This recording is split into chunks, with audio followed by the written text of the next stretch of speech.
Chris, thanks very much. I'm here with Marianne Williamson. Now, according to CNN's Brian Stelter, she was the most searched of the 10 candidates during this debate in 49 out of 50 states. And I want to play a moment from Ms. Williamson from earlier tonight talking about the water crisis in Flint, Michigan. My response on the Flint water crisis is that Flint is just the tip of the iceberg. I was recently in Denmark, South Carolina, where there's a lot of talk about it being the next Flint. We have an administration that has gutted the Clean Water Act. We have communities, particularly communities of color and disadvantaged communities all over this country who are suffering from environmental injustice. I assure you, I lived in Grosse Pointe. What happened in Flint would not have happened in Grosse Pointe.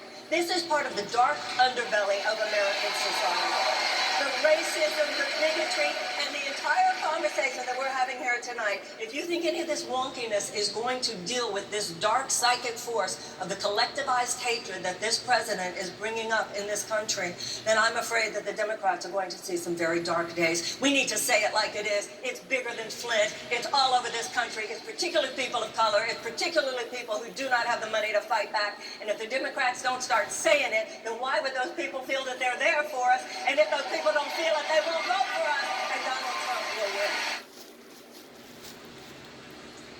Welcome. Thank you. How did you feel you did tonight? Well, I didn't feel I did very good, but then I got off stage and I was told I did okay. It's interesting to me because you played a similar role in both debates that I've seen you in, and part of it is almost at times it's almost like a narrator in a play sometimes commenting on, it's like a production of Our Town, and you're narrating, you're a Greek chorus, you're narrating what's going on, and you've made this point now twice, and I think it's a really interesting and valid one, which is, if you think I think in the first debate you said plans alone are not going to do it. In this case you said wonkiness, is not going to be enough. I understand the argument that's not enough, that there's something larger, you called them darker forces at play.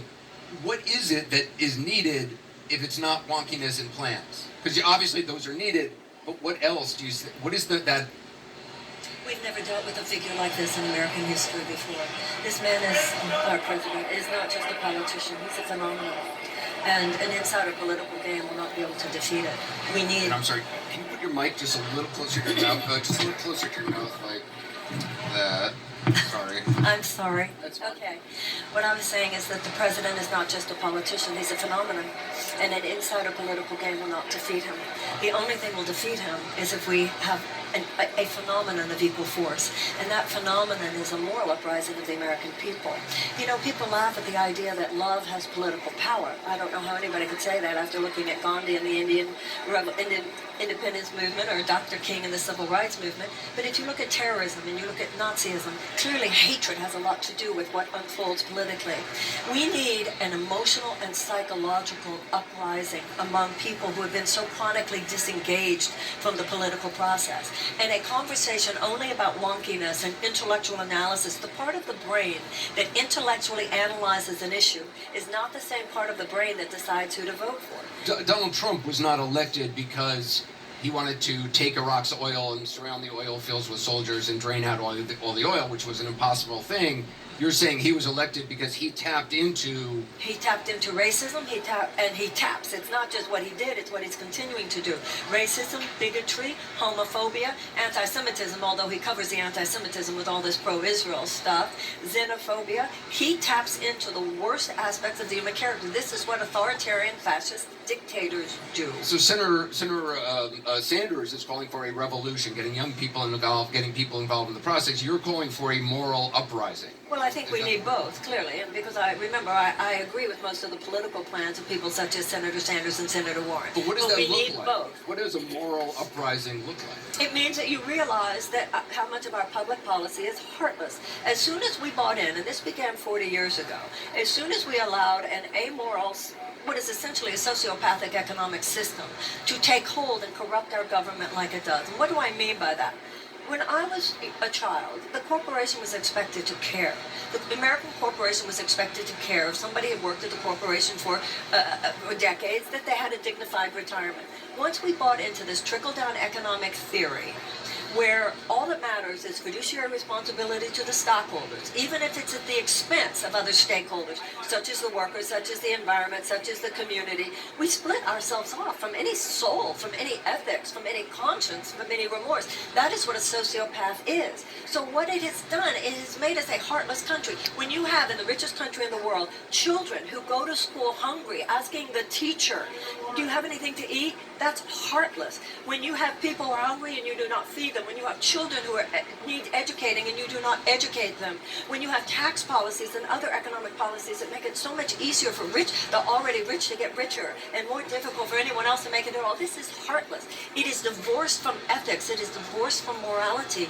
That always leads to disaster, whether it's for an individual or for a nation. So, how is there any candidate out there? If look, this is a political race in the end.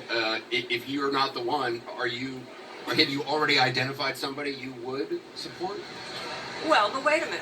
Let's talk about, is there someone who is doing that, and the person is me. But other than that, the person whose politics I would support, I'm a Bernie and Elizabeth person. I'm a Bernie. But just in turn, I mean, I just find it really interesting, this notion that a plan is not enough, and who else, does anybody else that you have seen of all Why 20... do you need anybody else? You got me. What is there's anybody else? No, that's my point. Well, yeah, I agree. There is no one else like you on that stage that I can... I don't take positions, but I can tell you that is a position I will stand by. No, well, you got me, so So what is it like to be on that stage with the background, you have a fascinating background of dealing with people's emotions and people's feelings and addressing people in grief and in difficult times in their life, and it's a background unlike any of these other folks on this stage.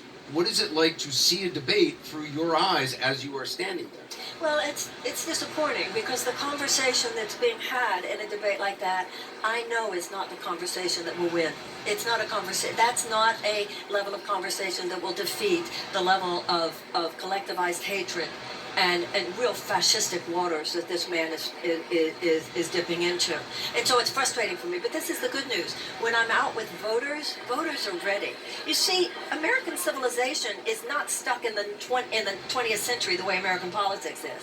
Everybody else has moved forward. In business, in education, in medicine, we have a much more whole person perspective in life. People go to therapy. People are religious. People have.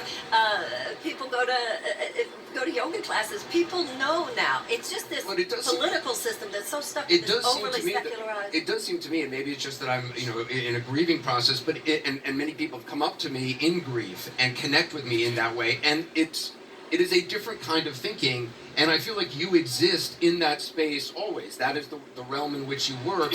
And it is a very difficult. It's a different life. And it's a very real thing that many Americans are feeling and experiencing in pain, which you discuss, but no one else really discusses. And it's kind of interesting. Okay, so let's talk about that. The truth of the matter is, a lot of people discuss it, but don't discuss it within the political field because the political field isn't open. It makes us talks about us like we're wacky, talks about us like we're crazy. You see what's happened. But so it's very difficult to penetrate that field. But the truth of the matter is, this is how the American people talk today. The political conversation is not the way the American people talk. The American people, things happen. People go to therapy. People lose people. People go through heartbreak. People lose people to death. People get sick. This conversation where we're only going to keep it about the symptom and never about the cause and only about things on the outside, that is how we got here, Anderson. This is why you were the most searched person tonight. I know this. Ms. Williamson, thank you. Thank you Pleasure so to talk much. to you. We're going to take a short break. We've got more candidates just ahead.